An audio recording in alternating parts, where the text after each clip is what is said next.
আসসালামু আলাইকুম viewers, welcome জানাচ্ছি আরো একটি ব্র্যান্ড নিউ ভিডিওতে। আজকের ভিডিওটা কিন্তু হচ্ছে মেইনলি স্যামসাং লাভারদের জন্য। অনেকেই হচ্ছে আমাকে বলে থাকেন হচ্ছে কম বাজেটের মধ্যে ভালো স্যামসাং এর ফোন কোনগুলো আছে এবং কম বাজেটের মধ্যে আসলে গেমিং স্যামসাং এর ফোন কোনগুলো আছে। তো এই পরিপ্রেক্ষিতে কিন্তু আজকে আমাদের কাছে আছে হচ্ছে স্যামসাং এর F23 5G। এটা কিন্তু বর্তমান বাজারে আনঅফিসিয়ালি চলে আসছে। এটা অফিসিয়াল যেটা প্রাইস ছিল সেটা কিন্তু 30,000 টাকার আশেপাশে ছিল, যেটা এই প্রাইসের মধ্যে ভ্যালু ফর মানি ছিল না। তো স্যামসাং এর সবচেয়ে ভালো গেমিং ফোনগুলোর মধ্যে একটা হতে যাচ্ছে এটা। তো এটা নিয়ে আজকে আমরা হচ্ছে বিস্তারিত আলোচনা করব। এটার প্রাইসটা নিয়ে আমাদের আজকে ধামাকা একটা অফার থাকবে। আমাদের ঠিকানা আমি আরেকবার বলে দিচ্ছি, Bashundhara city level 5 block B shop number হচ্ছে 55। আসলে কিন্তু বড় মতো আমাকে পেয়ে যাবেন। তো কথা বাড়াচ্ছি না, ভিডিও শুরু করতেছি। ভিডিও শুরু করার আগে আমাদের চ্যানেলটা সাবস্ক্রাইব করে পাশে থাকা বেল আইকনটি বাজিয়ে দেবে, যাতে করে এরকম আনবক্সিং এর এক্সক্লুসিভ ভিডিও আমরা সবসময় আনতে পারি। তো কথা বাড়াচ্ছি না, ভিডিও শুরু করা যাক। তো ভিউয়ার্স, আমাদের সামনে কিন্তু দেখতে পাচ্ছেন গ্যালাক্সি F23 5G এবং এটা কিন্তু একটা 5G ফোন। সো এটা হচ্ছে স্লিম বক্স। অনেকেই মনে করতে পারেন ভাই আসলে এটার মধ্যে কি চার্জার আছে কিনা। আসলে এটার মধ্যে চার্জার নেই, অনেকের মধ্যে কনফিউশন থাকতে পারে, সেজন্য দূর করে দিলাম। সো এখান থেকে আমরা যদি খুলি তাহলে কিন্তু দেখতে পারবো ডিভাইসটা রাখা আছে। তো ডিভাইসটা এই পাশে রাখলাম, ভিতরে কিন্তু কিছুই নাই, অ্যাকচুয়ালি পুরোই ফাঁকা, মানে একরকম হচ্ছে আমি বোকা হয়ে গেলাম। সো এটার ভিতরে কিন্তু আমরা দেখতে পাচ্ছি কিছু ডকুমেন্টেশন এখানে, আর কি কি দেওয়া আছে দেখা যাক ভিতরে। সো এখান থেকে যদি আমরা খুলি তাহলে কিন্তু দেখতে পারবো এখানে কিন্তু দেওয়া আছে সিম ইজেক্টর ট্রেটা। তো এখানে কিন্তু কেবলটা দেওয়া আছে। এটা কিন্তু একটা ফ্ল্যাগশিপ ভাইব দিতেছে। আমরা যখন S22 আলট্রা আনবক্সিং করেছিলাম এরকম একটা ভাইব পেয়েছিলাম। ইন্টারেস্টিংলি এখানে কিন্তু আপনারা USB type C to type C cable পাচ্ছেন, এখানে USB type A to type C না, যেটা আরো একটু ফ্ল্যাগশিপ ভাইব দিয়ে থাকে। আর এই বাজেট সেগমেন্টে আসলে আপনার হচ্ছে যদি আমরা কম্পেয়ার করতে চাই স্যামসাং গ্যালাক্সি S22 যা আলট্রা যারা কিনে তাদের জন্য আসলে চার্জারটা এরকম ফ্যাক্ট হয় না। তারা হচ্ছে 1 লাখ টাকা ফোন কিনলে আপনার হচ্ছে 1000 বা 1500 টাকা দিয়ে চার্জার কিনলে তাদের জন্য কোনো মানে ফ্যাক্ট হয় না। বাট যারা মোটামুটি বাজেট রেঞ্জের মধ্যে ফোন কিনে থাকেন তাদের জন্য কিন্তু এই কেবল সহ চার্জার কেনাটা একটু টাফ হয়ে যায় তাদের জন্য, কারণ তাদের বাজেটটা খুবই টাইট থাকে। তো আমরা এগুলো সবকিছু সাইডে রাখি। তো সাইডে রাখার পর এখানে চলে আসে হচ্ছে ডিভাইসটায়। Oh my god, this device looking crazy, এক কথায় বলতে গেলে বাপরে বাপ। তো এখান থেকে আমরা যদি খুলি তাহলে কিন্তু ডিভাইসটা দেখতে পারবো। এটার মেনলি 3টা কালার হয়ে থাকে। তো 3টা কালারের মধ্যে এই কালারটা কিন্তু খুবই জনপ্রিয়, খুবই সুন্দর একটা কালার। দেখতে পাচ্ছেন পিছনে পুরোপুরি একটা সুন্দর সলিড ফিনিশ এখানে দেখতে পাচ্ছেন, জাস্ট ম্যাট ফিনিশের মতো এখানে দেওয়া, যেটা অনেক বেশি সুন্দর। সো ফাইনালি কিন্তু আমাদের হাতে দেখতে পাচ্ছেন স্যামসাং গ্যালাক্সি F23 5G। এটা যদি আমরা ইন্ডিয়ান ফিলের কথা বলতে চাই, 6.66 ইঞ্চির একটি ডিসপ্লে সহ এটার থিকনেস হচ্ছে 8.4 মিলিমিটার এবং এটার ওয়েট হচ্ছে 198 গ্রাম।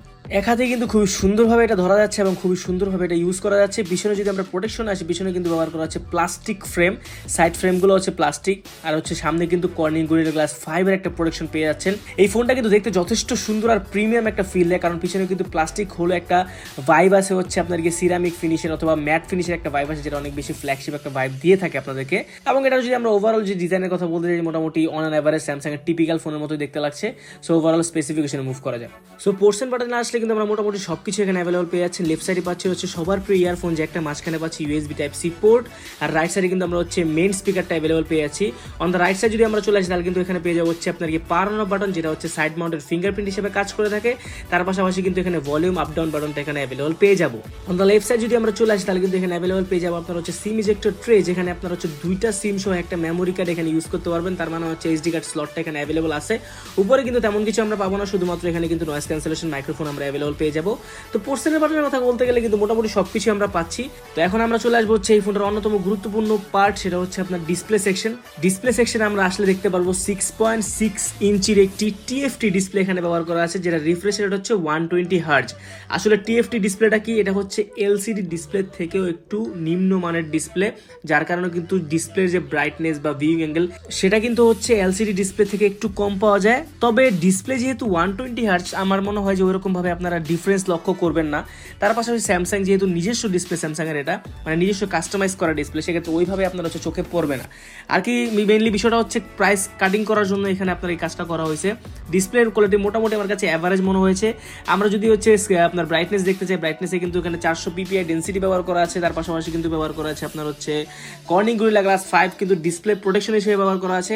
যেহেতু 400 ppi ডেন্সিটি এখানে ব্যবহার করা আছে, সেক্ষেত্রে আপনারা যারা ডিরেক্ট সানলাইটের নিচে প্রোডাক্টটা ইউজ করবেন, সেক্ষেত্রে ওইটা ছাড়া এছাড়া কিন্তু এমন কোনো প্রবলেম আপনার হবে না। আপনারা যদি মোটামুটি মিডিয়াম সানলাইট অথবা মিডিয়াম লাইট মোটামুটি ইউজ করেন, অ্যাভারেজলি ইউজ করতে পারবেন। তবে ডিরেক্ট সানলাইটে গেলে একটু প্রবলেম হতে পারে। আর ডিসপ্লের কোয়ালিটি কিন্তু আমার কাছে মোটামুটি খারাপ লাগেনি, ভালোই লেগেছে। এবং ডিসপ্লে টাচ যে রেসপন্স সেটা কিন্তু যথেষ্ট ভালো, বিশেষ করে 120 হার্জের রিফ্রেশ রেট থাকার কারণে এটা বেশি ভালো পাওয়া যাচ্ছে। এবং সাইডের যে ব্রেজেল বা সিন এরিয়াগুলো সেটা কিন্তু মোটামুটি আমার কাছে অন এভারেজ মনে হয়েছে। এখানে কিন্তু আপনারা প্রায় 83% মতো স্ক্রিন টু বডি রেশিও পেয়ে যাচ্ছেন, যার কারণে কিন্তু এখানে যে ব্রেজেল বা চিন এরিয়া, সো প্রাইস অনুযায়ী মোটামুটি ডিসপ্লের যে এরিয়া বা ডিসপ্লের যে কোয়ালিটি সেটা কিন্তু অন এভারেজ আমি মনে করি। এখানে একটা ওয়াটার ড্রপ নচ দেওয়া হয়েছে, এটা একটু আমাদের কাছে ডিসঅ্যাপয়েন্টেড মনে হতেই পারে, কারণ ওয়াটার ড্রপ নচ 2022 সালে এসে 20,000 টাকার উপর একটা ফোনের মধ্যে দেখাটা একটু মানে ডিসঅ্যাপয়েন্টেড কাইন্ড অফ। কিন্তু আমি আগেই বলেছি প্রাইস যেহেতু কাটিং করা হয়েছে সেক্ষেত্রে কিন্তু কিছু স্যাক্রিফাইসেসও করতে হবে। ভালো প্রসেসর এখানে প্রোভাইড করতে হবে, সেক্ষেত্রে এই দিক দিয়ে মোটামুটি একটা ভালো ব্যাকআপও কিন্তু আপনারা দেখতে হবে যে প্রসেসর দিক দিয়ে আপনাদেরকে দিতেছে। সো ডিসপ্লে সেকশনে মোটামুটি কিন্তু ভালোই পারফর্ম করতেছে ওভারঅল এখন পর্যন্ত। তো পরবর্তীতে বুঝে যাবে যে আসলে ডিসপ্লে কোনো প্রবলেম দেয় কিনা, আশা করি দিবে না, সেক্ষেত্রে মোটামুটি আমার কাছে ভালোই লেগেছে ডিসপ্লেটা। আর এই ফোনের ফিঙ্গারপ্রিন্টটা কিন্তু সাইড মাউন্টের ফিঙ্গারপ্রিন্টটা পেয়ে যাচ্ছেন, এবং ফিঙ্গারপ্রিন্ট সেন্সরের যে পজিশন সেটা কিন্তু মোটামুটি একদমই সঠিক জায়গায় মনে হয়েছে আমার কাছে। এবং ফাস্ট অ্যান্ড ফিউরিয়াস ছিল ফিঙ্গারপ্রিন্টটা, খুবই তাড়াতাড়ি খুলে যাচ্ছিল, এবং পানি লাগলে হয়তো বা একটু লেট রেসপন্স করে এটা, তবে মোটামুটি আমি রেগুলার যে ফোনগুলো থাকে সাইড মাউন্টেড ফিঙ্গারপ্রিন্ট সেটার মতোই ফাস্ট এটা কাজ করছিল।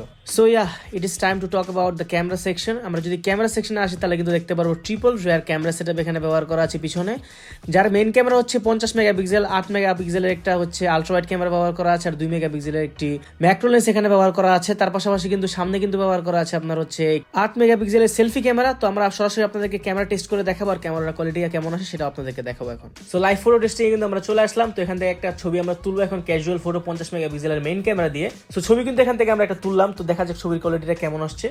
প্রসেসিং হচ্ছে, এবং এখানে দেখতে পাচ্ছেন আলট্রা ওয়াইড ক্যামেরাটা দেখা যাচ্ছে। তবে আমরা দেখি আগে ছবির কোয়ালিটিটা কেমন হয়েছে। ছবির কোয়ালিটি কিন্তু যথেষ্ট ভালো আসছে, এবং হচ্ছে ছোট ছোট পিক্সেলও কিন্তু খুব ভালোভাবে বোঝা যাচ্ছে, বিশেষ করে কালার যে অ্যাকুরেসি সেটা কিন্তু ধরে রাখতে পারতেছে। এটার অন্যতম কারণ হচ্ছে এর প্রসেসরটা যেহেতু ভালো মানের প্রসেসর এখানে ব্যবহার করা, যার কারণে কিন্তু ক্যামেরার প্রসেসিং বা হচ্ছে পারফরমেন্স সেটাও কিন্তু ভালো হবে, এটা এক্সপেক্টেড।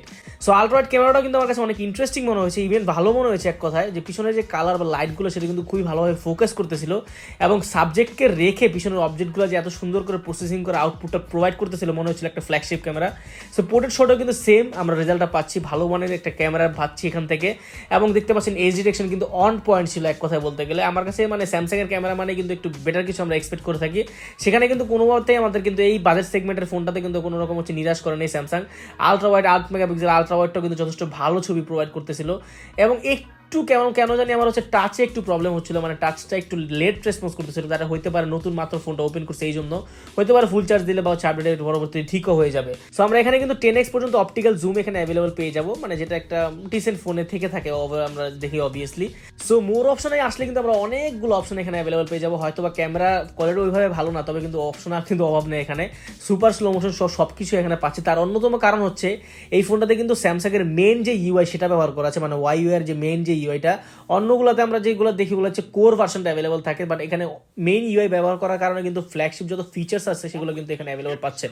সো ভিডিও সেকশনে আমরা আসলে কিন্তু একটা ইন্টারেস্টিং মানে প্যাটার্ন দেখতে পারবো ভিডিও সেকশনে। সেটা হচ্ছে কি, আপনারা কিন্তু এখানে 4K প্লাস 30 FPS পর্যন্ত ম্যাক্সিমাম পাচ্ছেন, তাছাড়া হচ্ছে 180p প্লাস 30 FPS পাচ্ছেন। তার মানে হচ্ছে 1080p প্লাস 60 FPS অথবা 4K প্লাস 60 FPS এর কোনো অপশনই নেই এক কথা বলতে গেলে। সো ক্যামেরার কোয়ালিটি যেহেতু ভালো, সেক্ষেত্রে ভিডিও সেকশনে কিন্তু স্টেবল ভিডিও আপনারা পাবেন, মোটামুটি ব্লগিং প্লাস হচ্ছে মোটামুটি পারফরমেন্সের জন্য ভালো একটা ব্যাকআপ এখান থেকে পেয়ে যাবেন। সো আমি মনে করি ভিডিও বা ক্যামেরার জন্য হইলেও এই প্রোডাক্ট আপনারা দেখতে পারেন। আমার কাছে প্রথমে মনে হয়েছিল আসলে এটার ক্যামেরাটা অতটা ভালো হবে না, বাট যখন আমি নিজে টেস্ট করলাম বা নিজে দেখলাম তখন কিন্তু ক্যামেরাটা মোটামুটি আমার কাছে ভালোই লেগেছে এক কথায় বলতে গেলে। সেলফি ক্যামেরা আসলে কিন্তু আমরা দেখতে পারবো এখানে কিন্তু ব্যবহার করা আছে 8 মেগাপিক্সেলের একটি সেলফি ক্যামেরা, এবং সেলফি ক্যামেরাটা কিন্তু যথেষ্ট শার্প আর অ্যাকুরেট কাজ করে থাকে। আমরা কিন্তু কয়েকটা ছবি আপনাদের জন্য তুলে রাখছি, সেক্ষেত্রে আপনাদের জন্য আমরা ট্রাই করবো দেখানোর। তো এখানে দেখতে পাচ্ছেন কালার অ্যাকুরেসি কিন্তু সেলফি ক্যামেরাতে যথেষ্ট ভালো আসছে। আমার কাছে কিন্তু সেলফিটা মোটামুটি অ্যাভারেজ মনে হচ্ছে। ছবিগুলো ভালো আসার অন্যতম কারণ হচ্ছে আপনার প্রসেসর ভালো, সেক্ষেত্রে ডাইনামিক রেঞ্জের ছবিগুলো কিন্তু অ্যাকুরেট আমরা পাচ্ছি, কালার বুস্টিং প্লাস হচ্ছে আপনার গিয়ে কালারের যে অ্যাকুরেসি সেটা মোটামুটি ভালো আছে। পোর্ট্রেট শটের এইচ ডিরেকশনটা কিন্তু মোটামুটি সেলফিতেও ভালো আছে, এবং দেখতে পাচ্ছেন সিঙ্গেল ছবি বা হচ্ছে মাল্টিপল ছবির ক্ষেত্রে এটা কিন্তু ধরে রাখতে পারতেছে। এবং ভিডিও সেকশনে আমরা যদি চলে আসি, ভিডিও সেকশনে এখান থেকে কিন্তু ব্যবহার করা আছে আপনার গিয়ে 1080p প্লাস 30 FPS, এখানে 60 FPS সাপোর্টটা পাচ্ছেন না, যেটা না থাকাটাই স্বাভাবিক, বাট 30 FPS থাকা সত্ত্বেও কিন্তু মোটামুটি স্টেবল ভিডিও আপনি এখানে অ্যাভেলেবল পেয়ে যাবেন। প্রাইস অনুযায়ী কিন্তু এটার ক্যামেরাটা যথেষ্ট ভালো, এবং হচ্ছে ভিডিও সেকশনে আপনারা ভালো একটা ব্যাকআপ এখান থেকে পেয়ে যাবেন। সো ভিউয়ার্স, ফাইনালি কিন্তু আমরা চলে আসলাম এই ফোনটার প্রসেসর হচ্ছে পারফরমেন্স সেকশনে।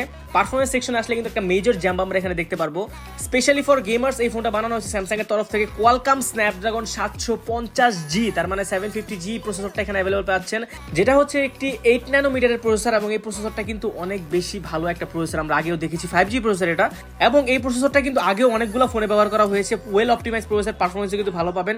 এবং স্যামসাং এর এই ফোনটাতে কিন্তু আপনারা One UI 4.1 অ্যাভেলেবল পেয়ে যাচ্ছেন। এখন 4.1 হচ্ছে আপনার ফ্ল্যাগশিপ, মানে হচ্ছে স্যামসাং এর যে একটু দামি ফোনগুলোতে দেখি ওগুলো আপনার লেটেস্ট মানে হচ্ছে মেইন ইউআইটা ব্যবহার করা থাকে, বাট এখন আপনারা এটা পাচ্ছেন। তার পাশাপাশি অ্যান্ড্রয়েড 12 ভার্সনটা অ্যাভেলেবল পাচ্ছেন। প্রসেসরের বিষয়টা নিয়ে কথা না বললেই নয়, এই বাজেটের মধ্যে মানে হচ্ছে আপনার 22,000 টাকা বা 21,000 টাকা বাজেটের মধ্যে যে এত সুন্দর প্রসেসর এখানে ব্যবহার করা আছে, যেটা হচ্ছে মানে অন্য কোনো ফোনে আপনার ব্যবহার করা নাই। 750 জিতে আপনি মোটামুটি গেমিং করে অনেক ভালো একটা ব্যাকআপ এখান থেকে অ্যাভেলেবল পেয়ে যাবেন। পাবজি লাভার যারা আছে তাদের জন্য সুখবর আছে, তারা কিন্তু হচ্ছে 40 FPS প্লাস 50 FPS এ হচ্ছে গেমিং করতে পারবেন। তার পাশাপাশি ফ্রি ফায়ার লাভাররাও কিন্তু অনেক ভালো গেমিং করতে পারবেন। এবং শুধুমাত্র যে গেমিং তাও না, এখানে ভালো প্রসেসর ব্যবহার করার ক্ষেত্রে কিন্তু আপনি মাল্টিটাস্কিং যখন করবেন তখনও কিন্তু ভালো একটা ব্যাকআপ এখান থেকে অ্যাভেলেবল পেয়ে যাবেন। এবং হচ্ছে ল্যাগিং বা ফ্রেম ড্রপিং এর যে ইস্যুগুলো ওগুলো এখান থেকে পাবেন না। তার পাশাপাশি কিন্তু এই ফোনটাতে ব্যবহার করা আছে Adreno 690 এর একটি জিপিইউ, যেটা পাওয়ার সাপ্লাই হিসেবে কাজ করে থাকে।